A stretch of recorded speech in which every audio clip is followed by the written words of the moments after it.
What's going on, guys? Welcome back to another episode of the Post to Post podcast. With me, as always, my co-host Matt Small. Hey. And we do have a special guest joining us tonight, my coworker Josh Bailey. What's going on, fellas? Thanks for coming in, buddy. No, thank you for having me. I appreciate it. Local Bruins fan. You want to give anyone a little background on you if you have anything special to share? Not really, just a fan? Just a fan. There you go. Fan of the podcast, fan of the sport. What a guy. What a guy. We got the radio voice this podcast needs right now. Right. Like I said, my father always said I had a face for radio, so I'll take the voice part of that. So we obviously have a lot of playoff shit to cover, but we're going to go over some little happenings around the league. Matt, you want to start us off with the Patrick Marlow news? Yeah, Patrick Marlow announced his retirement.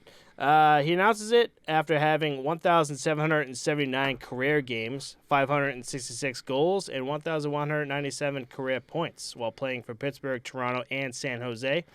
He was selected by San Jose as the number 2 pick in the 97 NHL draft. Marlow was the youngest player in that class at 17 years old. He played his 1,400th NHL game on March 19th, 2016 against the New York Rangers, becoming the youngest player at 36 years of age in NHL history to reach that milestone. So congratulations to Patrick Marlow. What a feat that is, man. Golf clap. Mm-hmm. 1,400 games, man. No joke. That's a lot of hockey. It's a lot of We've hockey. been seeing a lot of 1,000 games. The fact that we're seeing 1,400 with Patrick Marlow is huge. That's another 4+ years, you know? It's in 2016, too, so he went further than He that, went man. even further than that. Yeah. When That's you nuts. drafted that young, too, it drafted at, 17 years old? You said, 17, yeah. That's a young age. Right. Back then, you didn't usually see 17-year-olds or first-round draft picks chucked into the league right away, too. So that says a lot about him and his career, you know? Yeah, not back then. It's like Bobby Orr. What was he, 14 when he got drafted? Jesus There's Christ. something up there. Something like that. Something down there, I should say. he was pretty young. We did have a couple of small signs to announce, too. The Philadelphia Flyers have signed goaltender Ivan Fedotov to a 1-year deal worth $925K, as well as San Jose signing Alex Barabanov. I always fuck that one up. To a 2-year contract. Yeah, right. Right. To a 2-year contract with the Sharks for $5 million, $2.5 million AAV. In 70 games played this season, he had 10 goals and 29 assists. He is a forward, too, which I thought was interesting. I felt like that was kind of low, but a younger guy like that, probably a depth player, not really looking for huge production out of him. Right. Just going to see what he's got, you know? Yeah. And then we also got the New York Islanders. They relieved head coach Barry Trotz of his duties. I couldn't believe that. Yeah. His resume in the playoffs, especially. I think I saw something. He's 40. I don't know, 46-20 or something like that. He's got a pretty good playoff record with that team, especially. It's just insane. I feel like he was the reason why the Islanders did so well. Not last season. Yeah, it was last playoffs, right? Yeah, Where when they bounced the Bruins. Right, Yep. exactly. Yep. You're now they have a weird rut season, and they're just all right, Barry Trotz, you're out of here. I'm like, this is a weird move. The turnover in hockey coaches is pretty frequent, though. It's if you get bounced out of the play, or if you don't even make the playoffs, it seems like they kind of just can you pretty quick. Yeah. Yeah, it's crazy how quick they gas you. I think it's a sign of, I don't think it's a reflection on Barry Trotz in general. I think it's kind of an excuse to get rid of him. He's been there for 3 years now. Like you said, he has really good stats with that team. They missed the playoffs, and I think they want to go in a different direction. I think Barry Trotz, as good as he is as a coach, is kind of one of those older style, not exactly a player's coach. So maybe they're looking to do something like that now that Chara's probably retiring too, right? I think he announced his. Yeah. So Yep. whole new direction for the young crew. And what a surprise for that New York Islanders team missing the playoffs. Really sat me on my ass with my picks this season. Yeah, especially the way they came out last year. It's Seemed like it was their time. yeah. And we talked about our picks last episode where I had the Islanders in the playoffs, and it's weird to see that is just a weird season for them. And I said the same thing about Montreal Canadiens. Montreal Canadiens made it to the finals last year, and then all of a sudden became the worst team in the league. I don't know, Weren't they a wild card team too, or they were pretty low seed? They're pretty low. Yeah.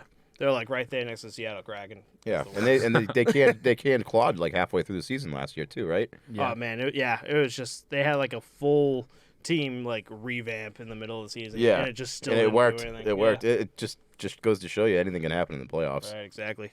We did have one other firing this week, too. The Ottawa Senators have fired Pierre Maguire from his position as Senior VP of Player Development less than a year after being hired. Stick him between the glass.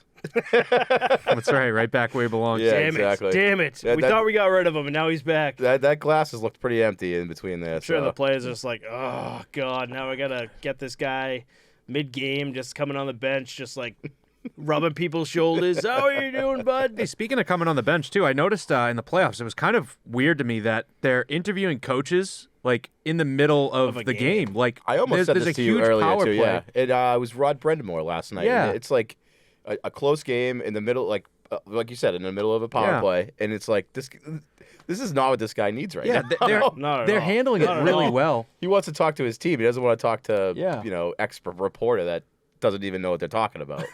I think in general, the coaches are handling it really well, like a John Cooper and even Bruce Cassidy here. Like they're tackling it properly, but it's just like it's great for the NHL to try and get more insight and things like that. But like Time and place. that can change the game, you know? Absolutely. I don't know. I feel like it can. That's just my opinion. But Matt's out on Pierre Maguire. What's your opinion on him? I'm not a big Pierre Maguire fan. I can just say that right now. You know, I'll be honest. I don't know anyone that really is, but I know a lot of people that hate him. You know what I mean? I think he's just a muppet. If you can feel neutral, that's like a good thing. He's such a muppet. This poor bastard. I feel so sorry for him right now. He's held a lot of different jobs around the league too. He hasn't really stuck when it came to coaching and like hockey personnel staff, but it seems like the broadcast side is where he kind of belongs. You know, as much as a Did he lot coach of the people don't like Canadians him. too? I believe so. Yeah. And maybe Pittsburgh too. I forget. Yeah. I can look into that though. His hockey knowledge is through the roof. It's but if he unbelievable. wasn't so awkward, I'm telling you, stick him between those benches and he's good. He's good. Just leave him there. We almost had him at one point. And then the puck just almost hit his head. Yeah. Flying off. Oof. Almost got him. Almost got him. It's all right. That's a little too rough. Yeah, it's a good episode. Yeah, all right, we're gonna move on for that. We're not headhunting here. Yeah, we're not there. We're not 45 minutes of this podcast. We're making those jokes yet. Yeah, it looks like he was with the Pittsburgh Penguins and the Hartford Whalers, and then obviously the Ottawa Senators. Wow. He's done a lot of minor league stuff too, but yeah, I mean his resume is good with the game. I mean he's been around the game forever. I mean he's a staple to the NHL when you think about it. Like he's probably grown the game a lot more than the third and fourth line guys around the league. So true, pretty cool to see. Want to move on from that? All right, so we got a few more news from this week, but one thing that did happen this week was the draft lottery. And to no surprise to anyone, the number one draft team is the Montreal Canadiens, followed by the New Jersey Devils, Arizona Coyotes, Seattle Kraken, and Philadelphia Flyers. Shane Wright to the Canadiens? Yeah, I've heard a lot of rumblings that could be the case. I know going into the draft lottery, the Canadiens had, I think it was an 18% chance to get the number one pick, and they could fall no further than third. So it's good to see them land it. I think that team really needs it. It seems to be that Shane Wright might not be the guy that's going to go first overall, but I know Luke Hughes has been talked about quite a bit. I haven't really done my research when it comes to, who's up and coming for this year's draft. I think this will be an absolute steal for the Montreal Canadiens. We talked about, I've said this at least 10 times already, but we talked about why the Canadiens have been so bad. It's because injury after injury after injury. They're the most injured team in NHL history. The fact that they're going to come back next season fully loaded again with a full squad with the number one draft pick is going to help them out a lot next season. Yeah. And I think we're going to really see what a team like this can be, I think 5 years from now, I'm really looking forward to Suzuki, Caulfield, and Shane Wright on the power play. I think that's going to be sick. Seeing those three guys be fun to watch, especially with a franchise like that too, where they're so invested in the team. Like even when they're bad, they're selling out the stadium. You know what I mean? That kind of a team. Yeah, they got the fan base too, and even when they're bad, you got the Canadiens fans throwing their jerseys on AHL affiliate ice. Remember that? Ridiculous. Got to find some ice to throw that jersey. Yeah, I guess was it the Laval Rockets? He's like, screw the Canadiens. And you're like, screw everyone that's coming up too. Yeah, and I think the other four teams are in desperate need. Kind of surprising to see New Jersey Devils lumped in with these guys too. I think they're the one that kind of stands out a little bit as, further along the upswing than the other four teams here. But we can move right along though. The Calder Trophy finalists have been announced as well. Detroit's Moritz Seider, Toronto's Michael Bunting, and Anaheim's Trevor Zegras are the three guys up for that trophy. Love Trevor Zegras. He's nasty, man. He's so good. All three are just incredible. Yeah, Bunting's great too. Bunting's on that first line. Left field. Ooh. I don't think he's talked about as much as Moritz Seider and Trevor Zegras especially, but Michael Bunting is up there for sure. It's nuts to see a guy like that on the first line too. Like you don't see Z on the first line usually. No. And then for the Hart Trophy finalists, we have Toronto's Austin Matthews, Edmonton's Connor McDavid, and the New York Rangers' Igor Shesterkin. We all know goalies are going to get the shit end of the stick with these types of trophies. Yeah, so I'll tell you what. I think we're about him. actually looking at Austin Matthews or Connor McDavid with this one. And I think where Matthews cracked the 60-goal mark, first player to do it since Stamkos, I think it's his to Yeah, win. I think you're right on that one. Right. And then lastly, I had one little touch-up on the AHL. The Thunderbirds, goaltender Joel Hofer scored a playoff goalie goal in their quest for the Calder Cup, which was really sick to see. Absolute rocket, by the way. I didn't know a goalie could, from, the back of the net can, shoot a shot the way he did. The fact that, it had so much, height that it went over a defenseman that had to jump to try to grab it, went over him. It's pretty impressive. And then, still had the speed to hit the back of the net and pop right back out. You're like, damn, dude, what is his wrist like? Who used to be good at that? Was it Marty Brodeur that he was used to be really Brodeur good could at that? send Yeah. it. Smith can send it. We were just shitting on him. Yeah. He could send it. Mike Smith, Dude, shout out. that had me thinking that the defenseman that's swinging the stick, right? What if he clips that puck? You can't really tell if that puck in the air, especially with an AHL camera angle, is that going in the net? Are they going to award a goal? You know what I mean? If he's swinging above his head 6 feet, I wonder what they would do there. What they would do. If he clipped that, that'd be nuts. Yeah, you could be like D'Angelo and just throw your stick at it. Yeah, that was kind of savagery. All right, we ready to jump into playoffs then, boys? Let's do it. We got some Colorado, Nashville breaking out the broom, sweeping. The Avalanche sweeping Nashville here. So game 3. We all saw this coming. Yeah, I think everyone kind of knew that this was how this was going to go, especially when they heard Juicy Saros was going out on injury. We talked about games 1 and 2 for all of these series last Friday, so this episode will be covering games 3 and on. Game 3, Colorado went on to win 7-3, and to close it out in game 4, they win 5-3. There was actually a crazy shot by Burakovsky.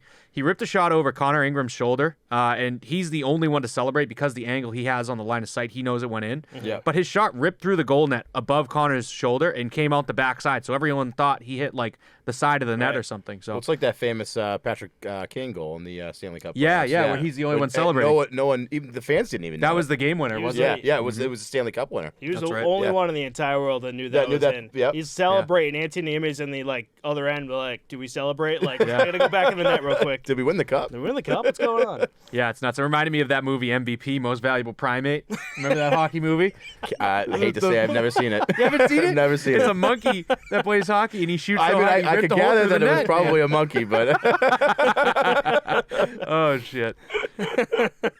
What an absolute shot these guys have. They can literally break posts, as we talked about last episode. Now we're ripping through nets. Jesus Christ. Imagine getting in front of that shot. Yeah, I mean, upstairs, too. That could have hit him in the mask. That's crazy. Right in the neck.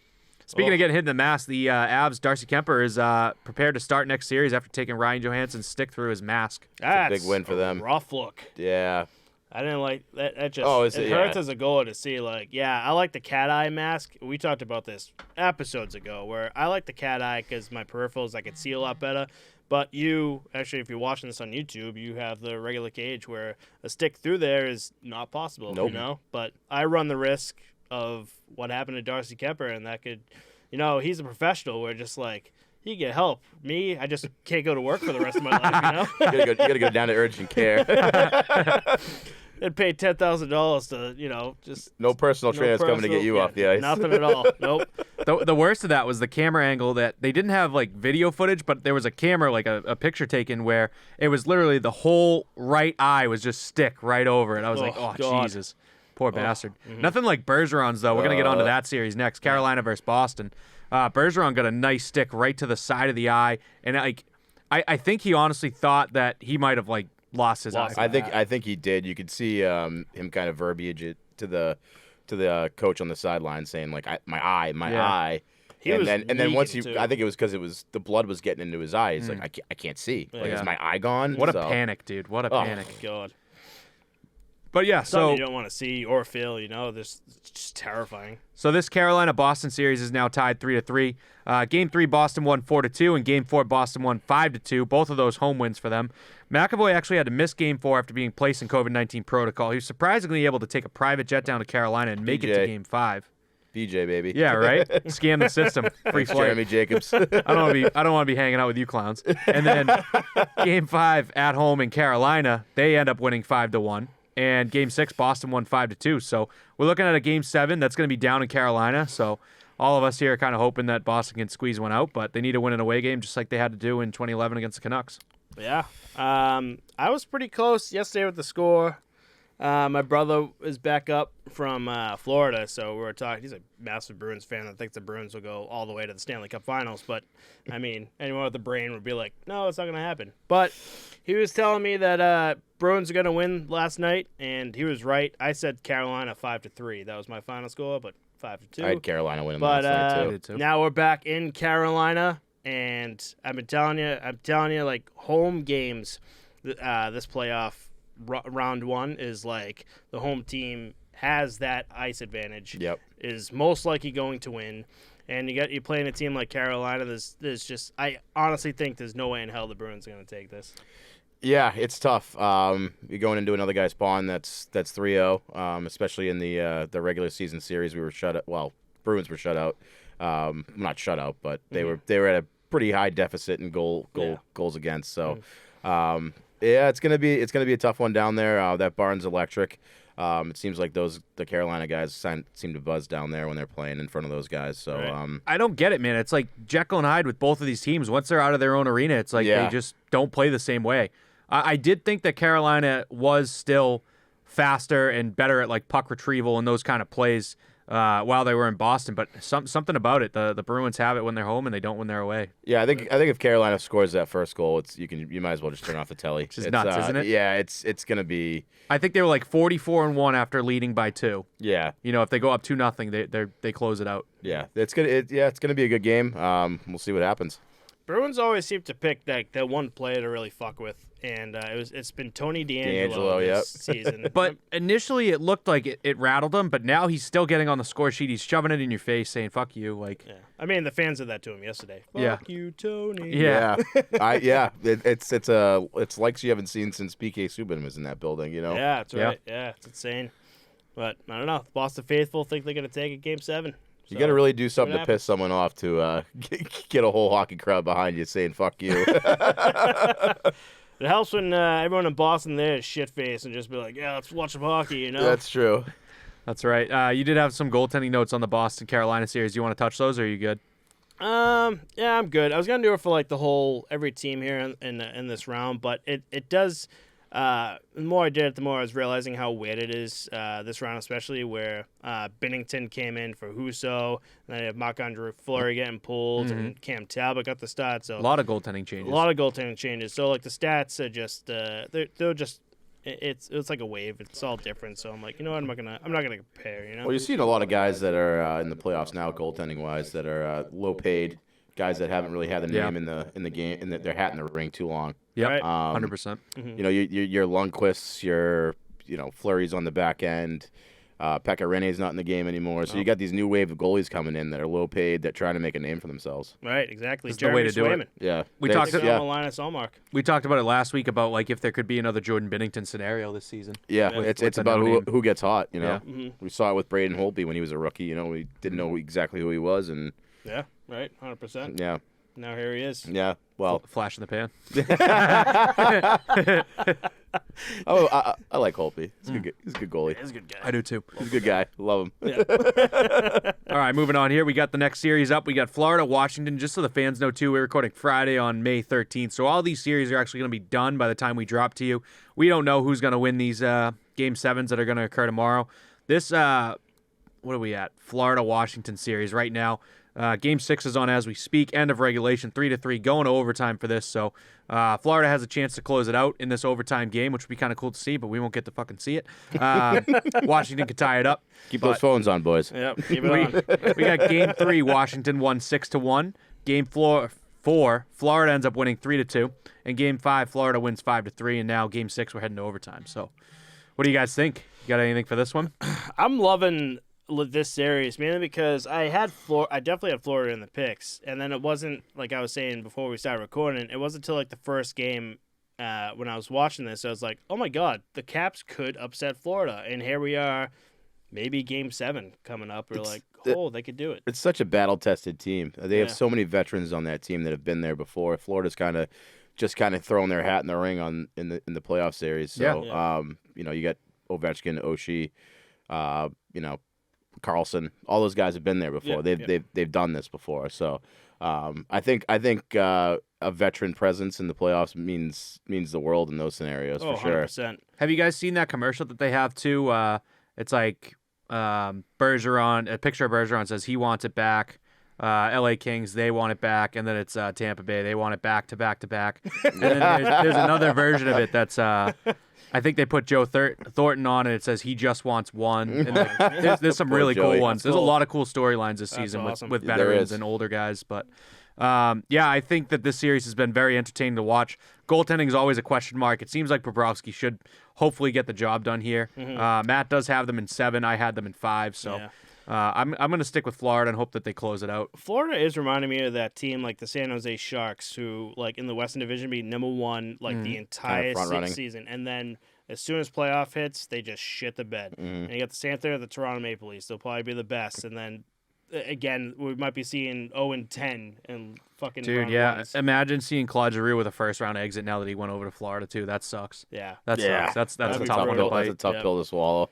So it's just weird. I don't know if it's like a team thing where just like you have it easy all the way up to this point, and here's this team that's just like didn't really have it easy. They made it to the playoffs, and now they're here to show off what they have and keep pushing. And Florida might be a team that's just like they're not ready for it. You know? And I think we're seeing that now with Game 7. Did they win the President's Trophy this year? They did, yeah. And it was a very close race until the last week when Colorado kind of stopped putting points up. Florida went on a rip and took them all. And that just shows President's Trophy doesn't mean anything in the playoffs. I think it's honestly, I think it's a bad thing. I think most teams we don't want that. Like, it's a bad omen. It's home ice through, but it's like, do we get even that far now that we have this? You know? But next series I have up here is the Rangers in Pittsburgh. This game actually just ended tonight, so the series is tied 3-3. Game 3, Pittsburgh ends up winning 7-4, and Game 4 they win 7-2. So they're racking it up those 2 games. Game 5, the Rangers end up winning 5-3, and Game 6, same score. The Rangers end up winning 5-3. So this one's going to 7 games. You guys will be able to watch that on Sunday. What do we have here? Any good notes? I got nothing. Sidney Crosby did miss this game with a concussion. Yes, no timeline for his return as of now, too. Wow. So that's a big hit for Pittsburgh Penguins. One of the reporters actually asked the coach, Mike Sullivan, his opinion on the Trouba hit on Crosby. And Sullivan hit him back with, "Did you see the hit?" The reporter says yes. He goes, "You probably have the same opinion I do." That's a nice way to tell him how you feel without getting fined by the fucking league. Yep, Short and sweet, baby. They'd whack you for like $25,000 if you told him how he felt. Yeah, and the hockey players don't get paid that much either. Right. So no. I think I had Pittsburgh taking the series. Am I right? I can check if you have it. There's like 2 series that Pittsburgh. Me and you both have New York. No shit. I said New York. Probably Shesterkin. That's probably why. There was an awesome hype video, but a lot of goaltending changes there too. Same thing. I don't know how the Rangers haven't put Louis Domingue to bed yet. I just think that Pittsburgh You've team been all over him today. Oh, I mean, dude, like, come on now. Like, I don't know. These teams, like the Bruins that went up against a rookie with 3 games played, like, it's just absurd. Like, how is this not getting done? I think that these teams realize who's in net, pack it in, play even harder because it's not their guy, you know? Yeah, exactly. I don't know. I guess we're going to see Game 7, what they got. But this, and I think we're going to be going probably 2 more 2 more topics here. But the Dallas-Calgary series is like this. Sorry, the Rangers and the Dallas series are just, to me, just not there for me at all. They're not, like, it's not like Tampa Bay and Toronto. We're just like, I am face to screen. I watched, like, the Calgary-Dallas. I'm just like, whoever wins, wins. Same with, like, New York Rangers and Pittsburgh. I'm just like, That's interesting to me that you're not interested in Pittsburgh Rangers with your love for Pittsburgh, I feel like. Yeah. But Calgary-Dallas, I don't think there's a lot of people that are very invested in that. Like, Calgary is to Canada what Dallas is to the United States, I feel like. They're just, like, down south, like, Texas, like farmer people, you know. So I don't think there's a huge following for either of these teams. We'll get to it, but I think there's going to be a bigger following, and for some reason behind the bench. No, I'm getting that. We'll get to it. Oh yeah, absolutely. Yeah, 100%. But sticking to the topic of outside of the arena here, we had a Pens fan get dusted on live television. Mm-hmm. What happened here? That poor bastard. That poor son of a bitch. He said, "We scored. Kiss me." And she just pushed him away and said no. He got the Bo Jackson stiff arm. Oh, man. That's rough, man. You are at on like an live arena thinking television. on live television. In your head, think about this. You're at the game, so in your head, maybe like 3 people saw that. And then you go home, you go on Instagram, and you realize, Bow Down, Spit and Chicklets, NHL, everything. Everybody's seeing that. 10 million people who have saw you absolutely get rejected live on television. You're like, dude, what the hell just happened? And think about it from like, let's imagine that didn't happen. It didn't go viral, but that happened at the game. He went out there. He's like, I'm going to give this girl a kiss tonight. And the Penguins scored. Let's say this is the 7-2 win that they had. They scored their 3rd goal to go up 3-0, right? And he goes in for the kiss, and now he's got to sit next to her for the rest of the game after she's like, no, I'm not kissing you. You paid $300 for these seats, and I am not kissing you. You broke my heart. Poor bastard. Well, shout out to you. Shout out to you. All right, we got another series here. Toronto and Tampa Bay. This one's been one of the more interesting ones in this series. 100%. They're tied 3-3. Game 7, that's what it's all about here. Game 3, Toronto ends up winning 5-2. John Cooper had a really nice quote on Jack Campbell after Game 3. He says, quote, I mean, we scored 7 goals on him in the last 2 games, so if he's going to sit here and have a 3.5 GAA in every 2-game set, we'll take that. What do you think about that one? Koopa's a guy, man. I love Koopa. He just says it. You like as him it is. shitting on the other team's goalie? Just shitting on him. Just fucking, there goes your ego. It's a bold move, Cotton. It worked. I will take the hit by the NHL for saying this. And hey, it worked because the next game they go on to win 7-3. And Sheldon Keefe actually dummied a reporter, Steve Simmons. Steve Simmons decides to ask, why did you start your worst defenseman? And Keefe asks who their worst defenseman was. And he gives him an answer, and he replies with, that's your opinion, I guess. Like, what a jackass, dude. Right. Like, Steve Simmons can pound sand. Such a terrible reporter. Yeah, if you look up Steve Simmons, there's like a compilation. There's a compilation of him just being a complete asshole that we found out. And, yeah, he's just not a good guy. So, not a good guy? Like not a local guy. What reaction did he expect out of the coach? I feel like some of these... throw him under the... Yeah, you know what? Yeah, he is the worst defenseman we... Look, what the fuck are you talking about, dude? Shout out to Keefe, too, for not burying someone. You know what I mean? Like... Not being like, he is our worst defenseman. You know what I mean? If that was Torts up there, he would have ripped him a new one. There's a compilation of Torts, too, that you sent me this week. All of him ripping reporters. I love Tortorella. There's a compilation video of Tortorella talking to the interviewers and everything, and it is just... He's the Belichick of the NHL. He's Belichick, gold. he's Popovich, he's everybody in one, and he's the best. Yeah. He doesn't give a flying. And then Game 5, Toronto goes on to win 4-3. Game 6, Tampa bounces back and wins that one 4-3. Patrick Maroon actually blowing kisses to the Leafs fans in pregame warmups. I thought that was sweet. He's such a pill. Oh, you don't like him? How do you not like him? Patty Maroon? He's got 3 cups, baby. I know he does. I just feel like he's such a pill. I don't know. He's probably a great guy in the locker room. Yeah. Probably one of those guys that, gets you up in the morning to get, fired up for one of those games. Yeah. But just watching him, it's probably like how other people feel about Marchand. It's the same thing. It's one of those agitators. I think that when I see his game, he's not really on the agitator spectrum for me. He's more of like the bruiser, like I'm gonna beat the shit out of you and like get body in front. Well, it does piss you off because his game backs his shit up. Yeah, I was gonna say he can back it up. He can certainly back it up. Yeah. And I mean, dude, imagine if he gets 4 in a row. That'd be fucking insane. 4 cups in a row, dude. I would just be hungover for the rest of my life. I would just be a walking hangover, dude. And this guy's going for another. Insane. Anything else we have on Toronto Tampa, boys? Anything I think whoever comes out of that series is going to be battered and bruised. So whoever's facing them the next series is probably going to be looking at hitting them hard, getting in the corners, and because that's a pretty physical series. Yeah. The only thing I had on that was I mentioned last week that if Toronto wins this is like the mojo that they need. Like, we just knocked off the Stanley Cup fucking champions in the first round. Like, we're going. Especially with them coming from, where they've been in the playoffs and not, choking and everything. Yeah, this will be fun to drop on Monday when the Leafs are 0-10 in Game 7s in the last fucking 18 years. Yeah. There's also that new rule about the cap limit for the playoffs. Yeah. Remember we were talking about the... Well, they didn't implement it, right? There was a vote for it, but it didn't pass. I thought it did pass. About the cap circumvention? Yeah, for the playoffs. I don't know if it starts next season. But I don't know. I thought that they all shot it down behind last year with the Kuznetsov. Yep. But I think when they had the meeting that was maybe 4 weeks before the season endings, all the GMs met and said, this isn't a factor in them winning the cup or anything like that. Like, it happens. We get it. Like, we like it. We want to leave it. It's an option for all of us. And it's, even if someone abuses it, it's a level playing field where I'm able to abuse it as well. Right. So I want to keep it. It's not there for just one person. It's there for all 30. Mm-hmm. Right. But yeah, we can move right along now. We got Calgary and Dallas. This series pretty interesting. Game's on right now. Calgary's leading the series 3-2. The Stars are up 1-0 just at the start of the second period. Game 3, Dallas ends up winning 4-2. He gets asked by one of the reporters about Matt Tkachuk not wanting to fight him. Jamie Benn says, hey, he's a smart kid. I wouldn't want to fight me. And then Game 4, Calgary goes on to win 4-1. And Game 5, Calgary wins 3-1. So they got some momentum going here. They won a home game and an away game, and now they're back home. So I think they got some momentum to close this one out tonight. What do you guys think? They're down 1-0 right now, but I definitely have Calgary taking the series. I don't. It's just series for some reason is just so fucking boring to me. You're right. It's so boring. It's so boring. Jake Ottinger's making it interesting for me, but other than that, not interested. That save that he had, so sick. Yeah, unreal. I mean, Calgary's gonna take this. I'll bet my bottom dollar that they do. I've been tuning into the behind the bench action though. That's pretty nice. I love that. That's what I like to see. Love that. Yeah, the behind the bench action is like really nice. Probably the only reason why I've ever watched the game. I got the picture-in-picture going, so I got the regular game on and I got Dallas at the bottom right. I got two nice things to say about this series, and that's about it. Left and right.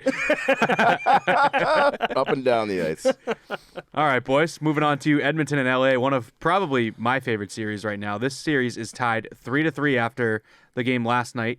We had a Game 3 blowout in Edmonton, in LA, where Edmonton ends up winning 8-2.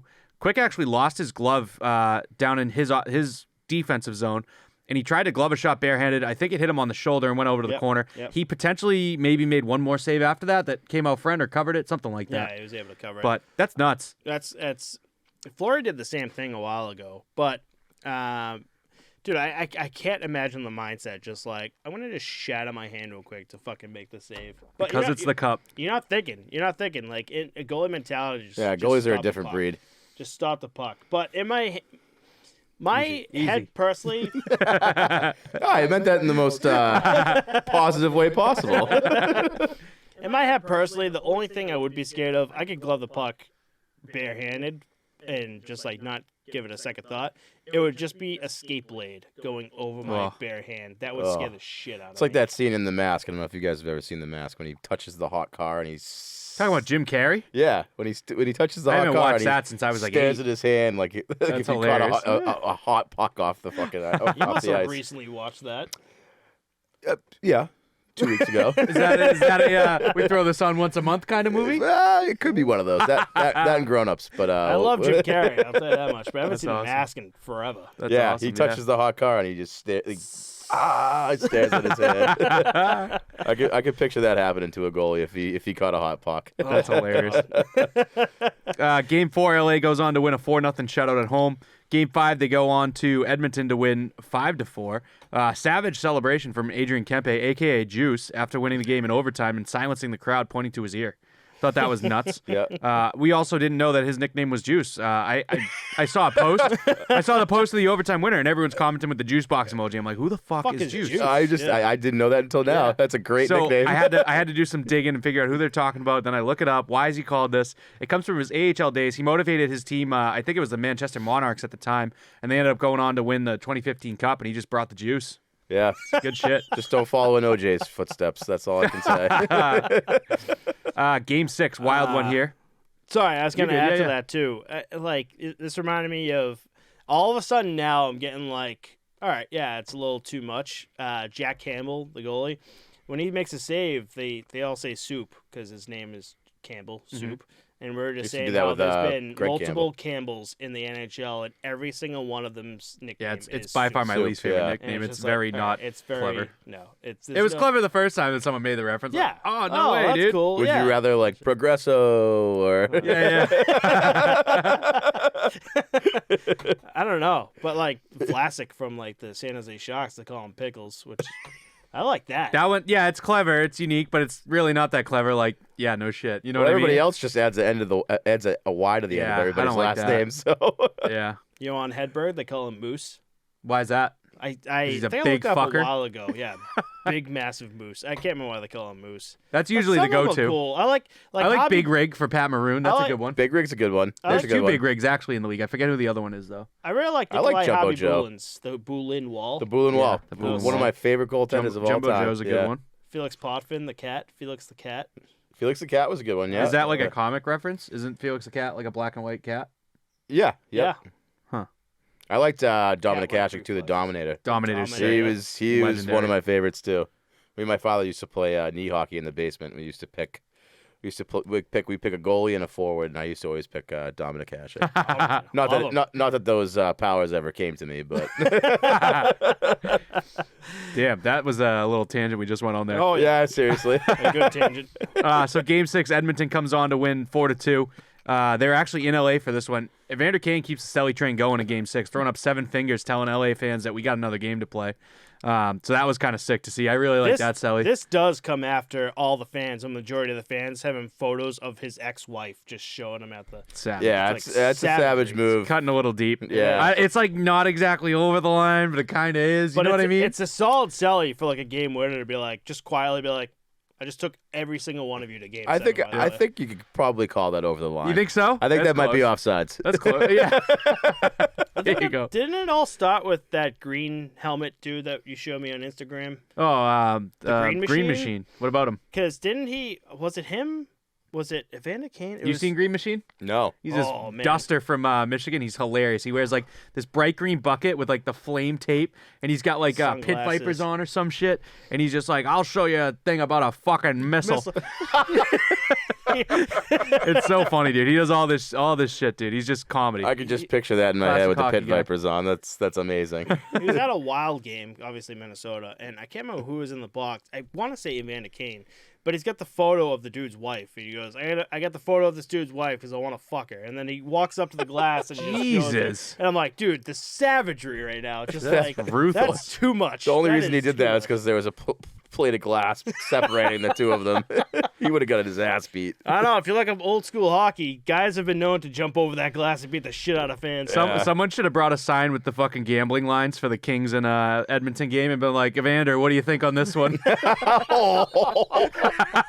Oh boy. Ice cold, baby. Oh, boy. I felt the freezer burn from that one. Holy shit. Shit.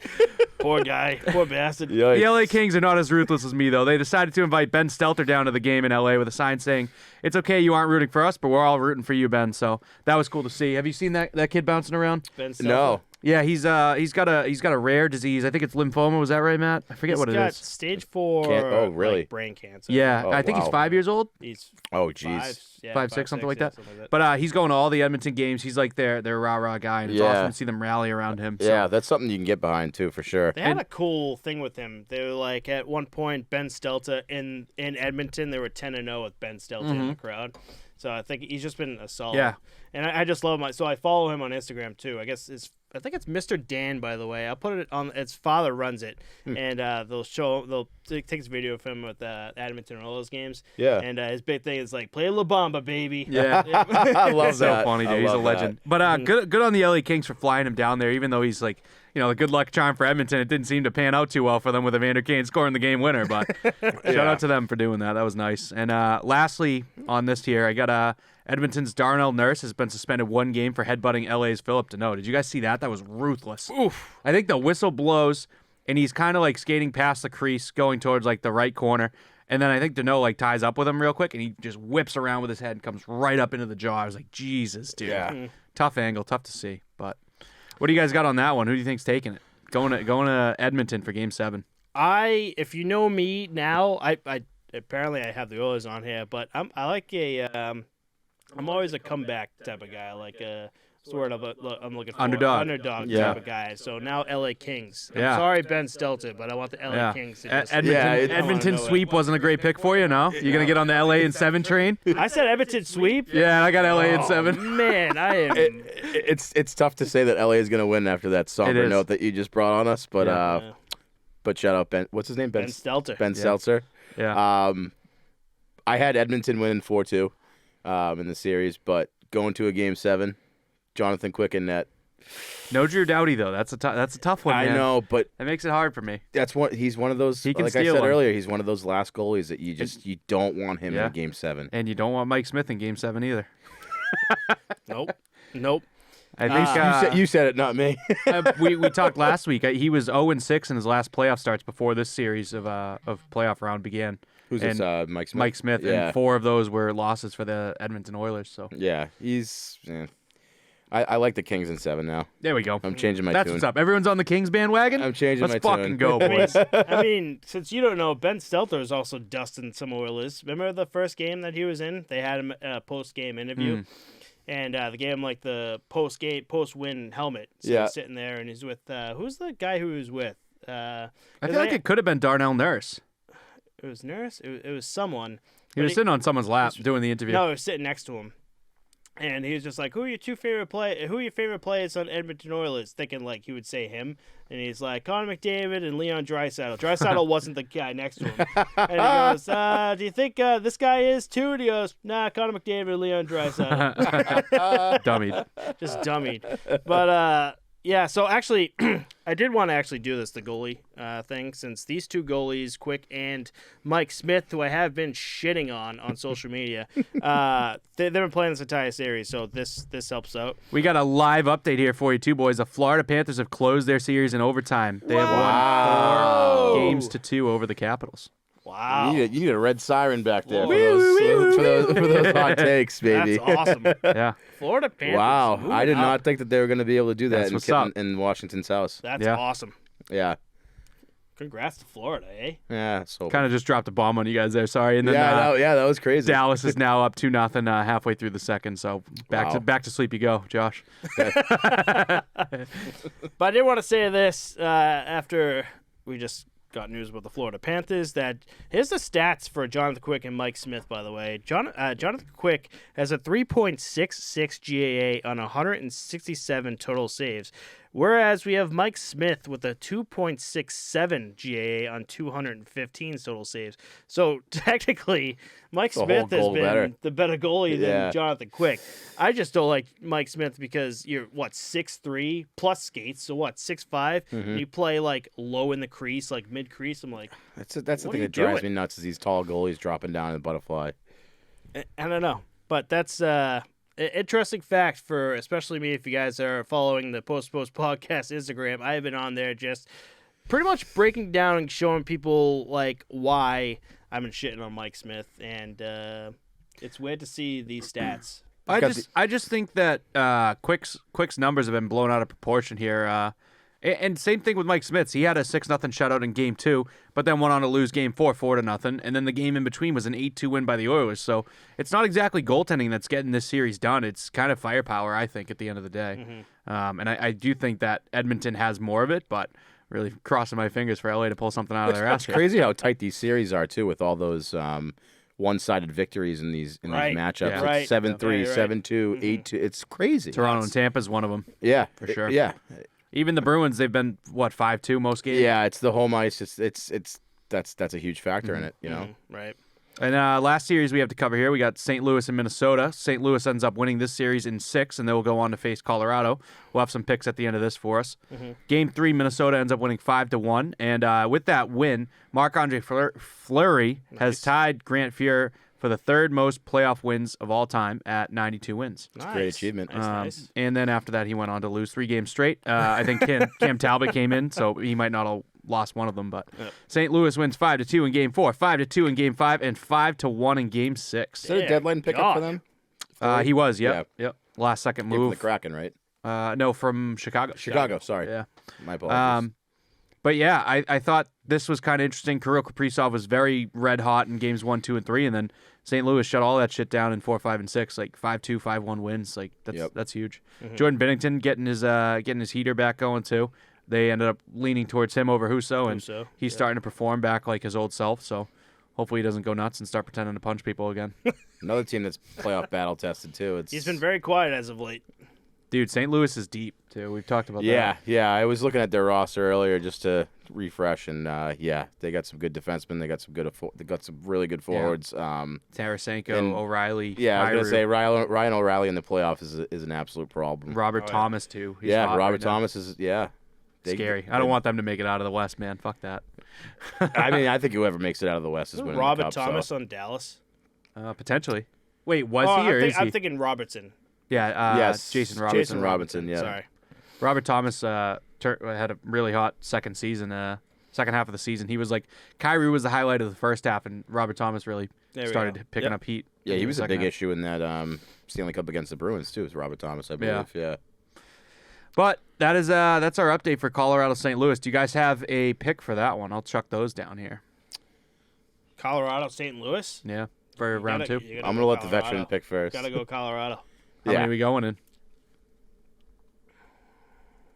I mean, St. Louis. I got my number. Minnesota. You already have your number? I have my number. I'm going to go Colorado in 6. Okay. I had Colorado in 5. I had Colorado to win the Stanley Cup at the beginning of the year. I think with that team, man, I think next to Connor McDavid, McKinnon, McCarr, they're a wagon. They're a wagon for sure. I'm gonna go Colorado in 6, just because I tend to, when I make my picks, put everything to 6 and 7, and I pick one team to get a sweep and one team to go to 5, because just I feel like at the end of the day, there's not a lot of sweeps and not a lot of 5-game series. Like it's really tough to have a gentleman's sweep in 5 games. Like that's quick.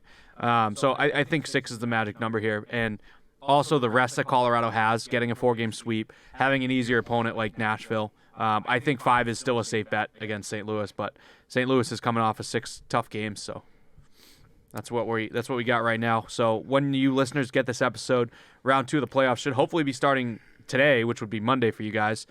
Maybe Tuesday, and you'll know all the answers that we don't. You guys get to look into the future, and you get to dust us because these guys don't know anything. Oh, dude, I know some stuff.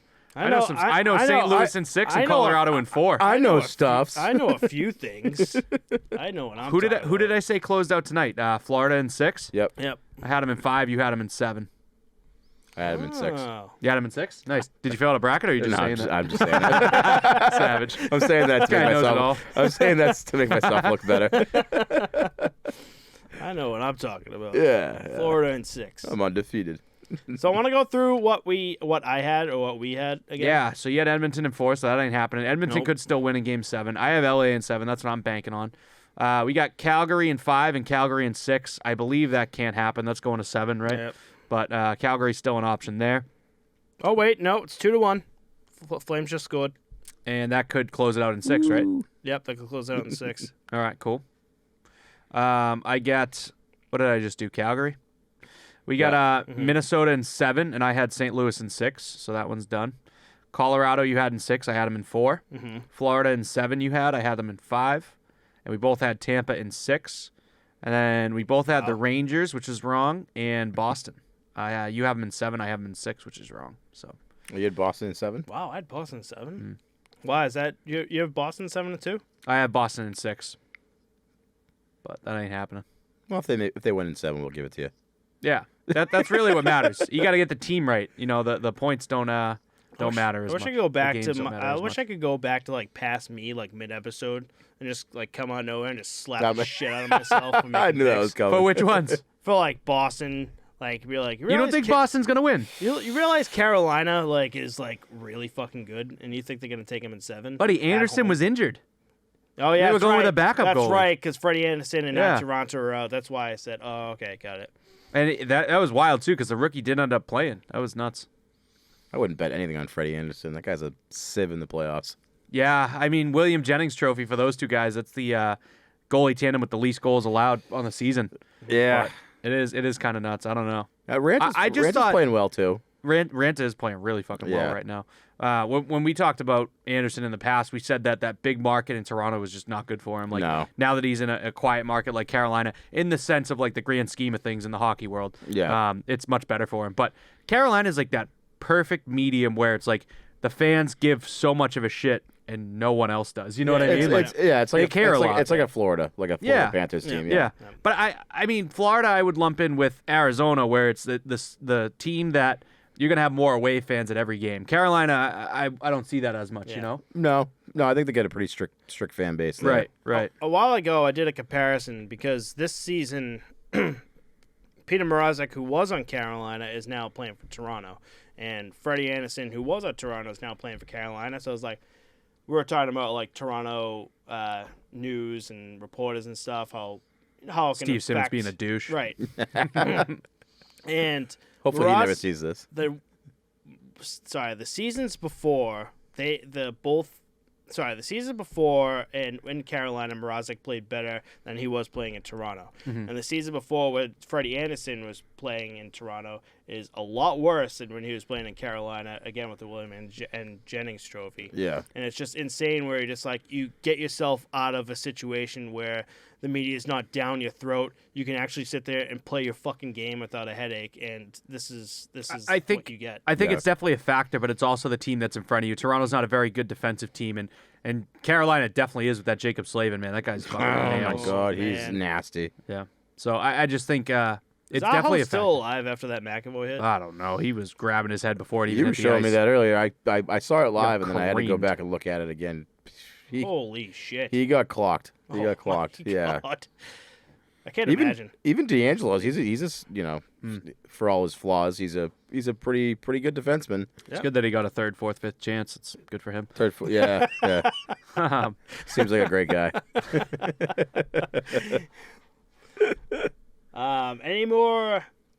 I feel like we talked about this before we started the podcast. We always usually go on like tangents, like non-hockey related. Yeah, I think this week I kind of laxed up a little bit. We've been sending a ton of Charles Barkley, dude. That guy is off the rails, dude. He's gonna get canned before Biz does with the shit he's been saying, dude. You can never nuts. cancel Charles Barkley. I know, dude. That guy Right? It's like is- some guys are cancel proof, but some guys are done. He is a national treasure and needs to be on every media outlet. Outside of that, though, there wasn't really anything crazy out like in the other sports worlds. Baseball's boring as shit. Not interested in that. I'm interested. No one's interested in playoffs. You couldn't pay me to go to a game. No. No shit. Didn't you recently just go? Red Sox? Red No. Sox? No, Oh, not no, yet. that's our friend Kyle. Yeah, and Joe went too, and Brian. Our friend Joe. All three of and them went. Jesus Wow. Christ, that's right. Oh, also, that reminds me, our friend Kyle and Brian went in like two different spectrums of Fenway, and because fucking baseball's so boring, like there were just empty seats all over the place, and just I think it was Kyle that just walked up and just sat in front It's of such a great day though to get out there and go to the ballpark, but it's just like you gotta bring like your fucking daddy's black card to be able to afford to go. Oh, it's it's insane. insane. Fenway Frank's like $30 now. Oh Yeah. my God. Just go outside of the Italian sausage guy. Those are pretty bombs. Those too. are bomb. Street meats? Oh my God. Those are the way to go, baby. Oh, man. I'll pay for it later, but I'll take it. Give me all the street meats. Oh, want onions on there? Dude, everything. Run it through the garden. If you ever, actually, for anyone who's listening and ever goes to Boston, the Italian sausage guy is always right behind Fenway Park. Like, you could just go there. You don't even have to go to a game and just get a sausage. Just go there to buy a sausage. I That's swear to God. hilarious. So, I don't know anyone that's ever done that, but that's not a bad idea. Like, I have. Pay That's a $50 great to idea. park and then another $30 for a sausage, and you got a meal. And then you get a ticket too for another $25. Well, we can So- expense that. I work on the commuter rail, and we go by Lansdowne. And Lansdowne, like, literally, it's the station at Fenway Park. Yeah. And not last year, but the year before, during the summertime, we got off to let people on, and just you could smell like sausage. Oh. So I had to do another trip, and I told the guy I was working with, like, "Hey, I'm getting off for getting a sausage. Just pick me up on the way back." And I literally just got off, went up to That's behind comedy. Fenway Park, and just got sausage. So It's a power move. so good. It is. Power move. I'm the boss. I'm the boss now. You go skedaddle. I got I'm the stuff to captain do. now. Yeah, Josh, do you have anything you want to add? Anything you think we missed? Anything you No, wanna throw out there? I appreciate you guys for having me on, and hopefully I'll be Bruins in welcome 7. back whenever you guys see fit. And no, I just appreciate you guys having me. Yeah, thanks for coming on, man. That's We're going to rip this shot. Anything else you want to cover? I got nothing. Absolutely nothing. I'm excited, dude. There's a lot of Game 7s, man. This is going to be good. Mhm. Tomorrow's going to be a good day. Yep. I got a child's birthday party to go to, so. Oh, Bruins. No, this is the weird I got a thing. dance recital Bruins tomorrow. So. 4:30 in the afternoon. Game 7 game. That's an absolute That's atrocity. atrocity. Yeah, it's. That's so dumb. And I'm not saying that because I'm going to be seeing my niece dance on a stage at that time because, yeah, so. You really think it's that bad? 4:30 game 7. The 4:30 game or the That dance is like- recital? That is like that's 8:00 game at best. That's game 7. That's game 7. On a Saturday, and you're going to have it on a 4:30? It's do or die, and it's like a 4:30 afternoon. But, dude, game. if they do, like, I'm going to go rip up the bar across the street for 4 more hours afterwards. If they die, yeah, it's a miserable idea. But if they win that game, dude, like, that's a night I'm and a either half. celebrating or drowning my sorrows. There's no middle But ground. if I want to drown my sorrows, I want to be at home at midnight and go to bed. Like if it's 8 at night and I Yeah. still have to be awake, like that's could- not fun. That could be a slippery But if slope. they win, dude, like I don't know. A 1:30 is even worse though. Right? Yeah, the 1:30s are tough. They're tough. It's just when I get up on the weekend. So Like Saturday, Sunday, like afternoon games, not bad. But it's like, you ever have those ones that's like a Thursday and it's like a 1:30 game? And you're like, I think they only do those on the holidays. Yeah. And I like a good the Black Sox Friday will do that, matinee. though. That's I love those. the Sox will do that with a doubleheader. They'll do a 1 o'clock and like a 7 o'clock. Yep. I always tell myself I'm going to listen to the Red Sox on the radio while I work, and then I don't do that. You don't want to fall asleep. That's why. I value my vehicle. That's a good point. Gotta pay that car bill. Yeah. All right, boys. And Ready to here rip it this? Oh hey. Yep, I got the Dallas Stars behind the bench shot glass. Ah, Souvenir. Look at that. Nice little Actually, souvenir. no, you got the Florida Panthers one. They were bringing the action tonight. There was a chick there in a bathing suit, Whoa, basically. No way. Yeah, Wow. behind the bench, taking notes from Dallas. Getting they, up the views. They know what's up. Wow, man. I'm gonna put that. What the hell are we doing doing the podcast? I'm gonna put that one in the memory bank for later. Yeah, memory bank. That's what we'll call it. I got Dr. McGillicuddy's. Cheers. Cheers, I boys. got fire and ice. Ugh. Ugh. What was it? It tasted like that guy that got rejected at the Pittsburgh Penguins game. Brought you back to high school. Yeah, at the dance when I was left.